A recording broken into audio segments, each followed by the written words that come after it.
Hey there, my sister, my friend. Welcome to the Dr. Tanya B podcast with me, Dr. Tanya B. I am here to help you be your best, most authentic self, your life, your way. We're going to talk everything self-care, self-love, mindset, and personal growth with a splash of hippie woo. I am proud of you for giving yourself this time today, so let's not waste time and let's dig in. If you caught last week's meditation or the blog post, you know that we are focusing on renewal, authenticity, and self-care for this month. If you didn't catch that, you are not too late. Here is everything that you need to know, and the meditation is linked in the notes, so make sure that you check it out. You can use the meditation either every day or just as you need to. If you have been around me for any period of time, you might already know that I pull an oracle card to get some information on what we should be working on. Interestingly enough, this month card, not a shock, falls right in line with my spiritual almanac that I love and the topic that I really wanted to cover this month. The power of 3 means that the stars have aligned, and this is about to hit home for all of you. We are going to focus on letting go of what either hasn't been working for you or maybe even what you've lost, and focusing on taking care of yourself so that you can be yourself, you can believe in yourself, and I am going to break this down within each of those 3 areas. So the first one is the almanac. It essentially tells us that summer is fading away, the vibrant, gorgeous colors of fall are moving in and making this the perfect time for you to pause, reflect, and prepare for a new beginning. It is an invitation for you to let go of the bullshit that has not been serving you and prioritize yourself for a change so that you can embrace who you want to be and really be who you truly are. And then the September Oracle card that I pulled for you is freeing the threads of connection. This card is about feeling supported while letting go. Whatever it is you need to let go of, maybe some sort of loss that might look like the loss of a loved one or the loss of a relationship, a job, a kid heading off to college, or maybe this is about letting go of habits or patterns that just aren't working for you. Or how about maybe shedding some limiting beliefs or values that are holding you back? Yeah. This kind of change typically is not comfortable. It usually comes with some sort of resistance or a lot of resistance. But if you are looking for more, if you want more, you have to do this. It is absolutely necessary. So if we put those things together and add the topic that I really wanted to talk about, which is the foundations of self-care, we are getting somewhere. We are getting to this new season, the season of life where you are going to prioritize you so that you can finally create some sense of peace, of joy, and figure out what it is you've been missing. So let's start with redefining the word enough. As women, we do this really interesting bit where we feel like we are way too much. We are too loud, too pushy, too needy, too obnoxious. That one might just be me. But at the same time that we are feeling like we are too much, you're feeling like you're not enough. You're not successful enough, not smart enough, not fit enough, not pretty enough, just not enough. Not meeting expectations as a professional, as a partner, as a mother, all of the things. You really need to stop. I want you to take a good, hard look at those expectations and who set those expectations and where did they come from, where the judgment is coming from. And then I want you to redefine what your values are. I'm guessing, and I bet that I'm guessing correctly, that your values are going to include things like being successful within your profession, raising really great kids who feel really loved, and having a healthy and happy partnership. And then somewhere down the line, you're going to say, oh, wait, me too. I also want to take better care of myself. Does that sound familiar? And And then I want to bring this back to authenticity. So living authentically is the reason that I want you to dig deep on these values that I was just talking about. So many women that I talk to have lost sight of themselves. You are so busy caring for everyone and everything that you forget who you are, what you enjoy, what drives your happiness. This will gradually turn into a numb feeling that accumulates over time. And then one day you wake up and you realize that your life leaves a lot to be desired. You are questioning, is this all there is? Are you freaking kidding me that this is the best I get? And as soon as that happens, you have a choice to make. You can either let it be and likely never turn it around. You just live in this feeling of dissatisfaction as a big old cranky pants, or you can change it. Because remember, if you don't change it, you choose it.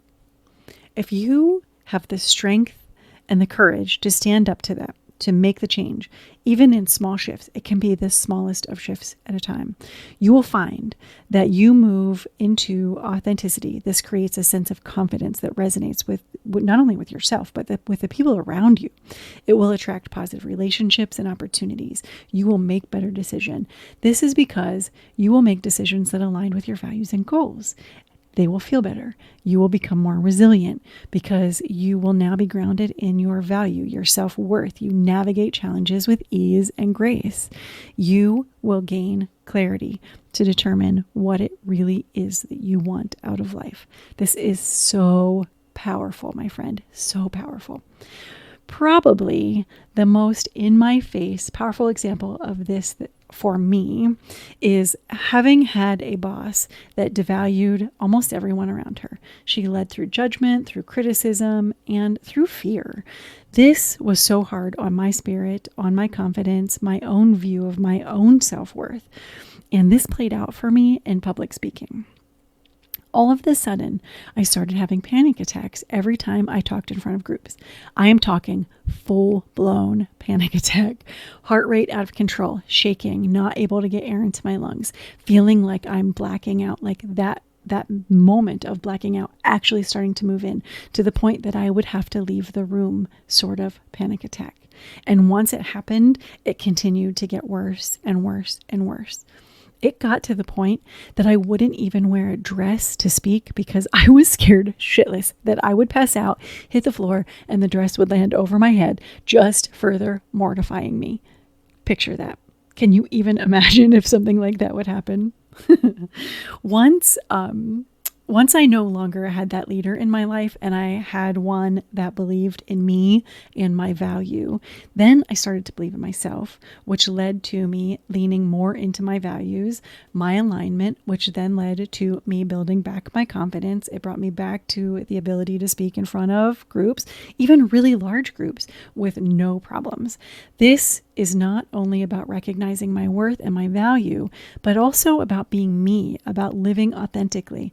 I am not kidding you. It was such a powerful transformation for me and has led me to so much joy, which is why I want to share it with you. So let's get back to the values. I know what you're thinking. All right, Tanya, lots of pretty words and big promises. How in the world would that even happen? What does that look like? Here's how it happens. You need to spend some time reflecting on your values. Actually taking the time to identify what truly matters to you, what lights you up. What do you love doing? What do you love talking about? This is not a 30-second conversation with yourself. This is you really spending some time reflecting.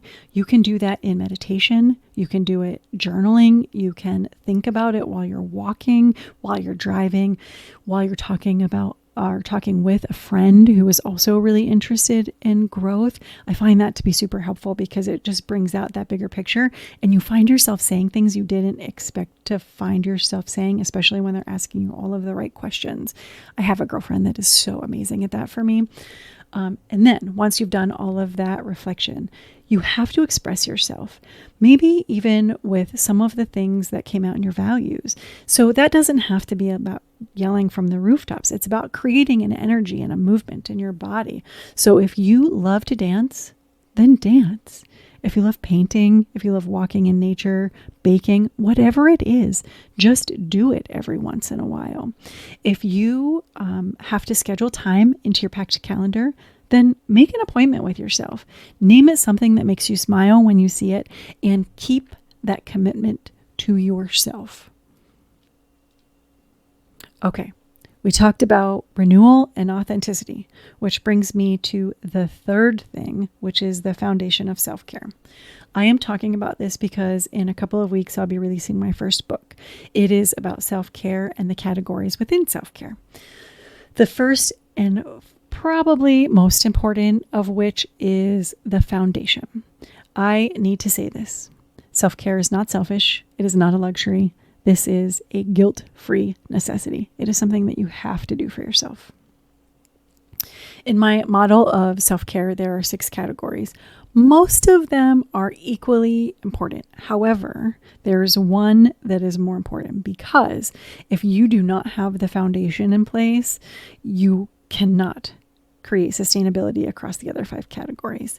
So if you want better health, better physical health, better mental health, if you want more emotional resilience, maybe less stress, better sleep, more patience, a little bit more joy maybe, then this is the basic groundwork that you have to do. The foundations include sleep, nutrition, and movement. So let's talk about sleep first. Do not mess with my sleep. This is non-negotiable. What happens to you when you don't get enough sleep? We know what the science says. You have trouble focusing. You have trouble learning. You have trouble reacting. You feel frustrated and cranky. If the deprivation is consistent over time, you also have a higher chance of dealing with anxiety and depression and weight management and even illness. I know what happens to me. I am mean. I have 0 patience. I feel dumb as a box of rocks because my thoughts and my sentences are not nearly as quick and probably not even coherent.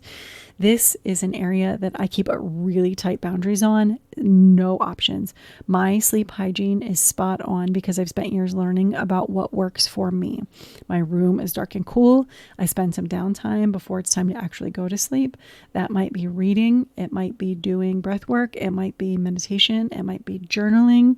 What I do changes based on what I need at that time, but I am really consistent in taking that downtime. You just have to figure out what works for you. So within that downtime, the things that are the most beneficial and helpful for you. Getting good and routine sleep will make you so much more effective, so much more efficient. You will have the energy and the ease and the grace to handle things that are coming at you. And then the second piece is nutrition. Hear me very clearly when I say this to you. I am not asking you to do anything crazy here. You do not have to be a vegan. You do not have to live a ketogenic lifestyle. You do not have to be sugar-free. You do not have to pick all or nothing on anything unless you want to, and that's what you enjoy. What I'm asking you to do is make the best choices that you can as often as you can. Remember that this is the only body that you get. Inform yourself and respect that body. My suggestion is to eat real food as often as you can and avoid the packaged bull crap whenever you can. You can't be perfect. This is not a thing that works perfectly. You have to do the best that you can. So incorporate fruits and vegetables into your meals, plan ahead, drink plenty of water. And then in terms of mindset, focus on what you can have, what makes you feel good first. And then once you've done that, you can fill in with those special treats or the other things after that. And then the final thing is moving your body. Once again, I am not asking you to undertake some ridiculous exercise program. You don't need to prepare for an Ironman triathlon or something crazy. Don't complicate this. Just move your body. If you like walking, walk. If you like running, run. If you like lifting weights, lift. Optimally, when you're ready, try to mix up the cardio and the strength training. I will also tell you that so many women shy away from strength training. Don't be afraid of it. It is so good for your body, for your weight management, for your balance, for your mental health. It is one of my favorite things to do. It makes me feel so powerful when I am done. Tired and shaky, but powerful. I promise you, I promise you, you are not going to bulk up. You are not going to look like a bodybuilder. That takes a ton of effort and really precise nutrition. So it's not a thing that you are going to like overdo. You are going to feel better and you are going to look better. And remember that muscle burns more calories than cardio. So it is totally worth doing. Okay, I think we did it. Over the next couple of months, I'm going to focus on the categories of self-care, or my categories of self-care.